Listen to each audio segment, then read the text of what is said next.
बोली कृष्ण कन्हैया लाल की जय हो। वैष्णवं ब्राह्मणं मुख्यं श्रोतारं परिकल्प्यसः प्रथम स्कंदतः स्पष्ट माख्यानं धेनुजो करो। गोकर्ण जी ने एक वैष्णव ब्राह्मण को मुख्य श्रोता बनाया और प्रथम स्कंद से ही स्पष्ट स्वर में कथा सुनानी आरंभ कर दी। सायंकाल में जब कथा को विश्राम दिया गया तब एक बड़ी विचित्र बात हुई।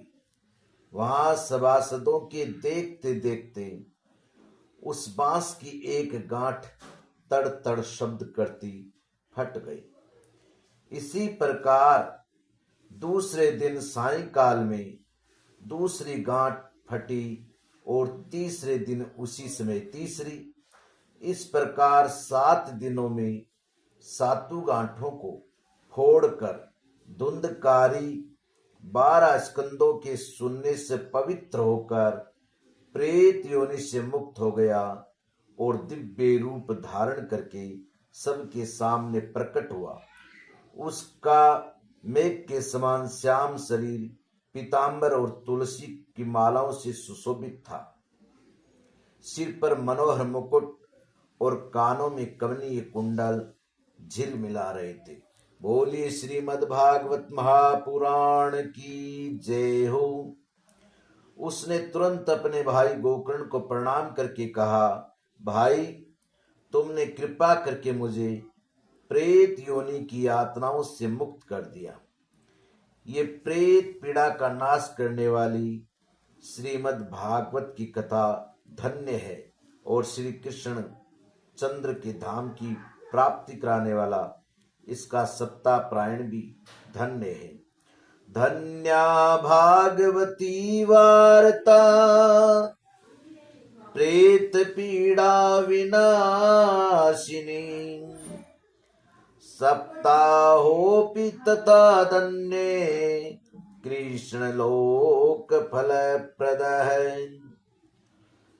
जब सप्ताह श्रवण का योग लगता है तब सब पाप थर्रा उठते हैं कि अब ये भागवत की कथा जल्दी ही हमारा अंत कर देगी। जिस प्रकार आग गीली सूखी छोटी बड़ी सब प्रकार की लकड़ियों को जला डालती है, उसी प्रकार ये सप्ताह श्रवण मन वचन और कर्म द्वारा किए नए पुराने छोटे बड़े सभी प्रकार के पापों को भस्म कर देती है। विद्वानों ने देवताओं की सभा में कहा है कि जो लोग इस भारतवर्ष में भागवत की कथा नहीं सुनते उनका जन्म तो व्यर्थ है। भला मोह पूर्वक लालन पालन करके यदि इस अनित्य शरीर को रिष्ट पुष्ट और बलवान भी बना लिया तो भी श्रीमद् भागवत की कथा सुने बिना इससे क्या लाभ है। अस्थियां ही इस शरीर के आधार स्तंभ है। नस नाड़ी रूप रश्मियों से ये बंधा हुआ है। ऊपर से इस पर मांस और रक्त थोप कर इसे चर्म से मंड दिया गया है। इसके प्रत्येक अंग में दुर्गंध आती है क्योंकि ये मलमूत्र का भांडी तो है। मलमूत्र का भांडी तो है। बोलिए श्री कृष्णाय नमः।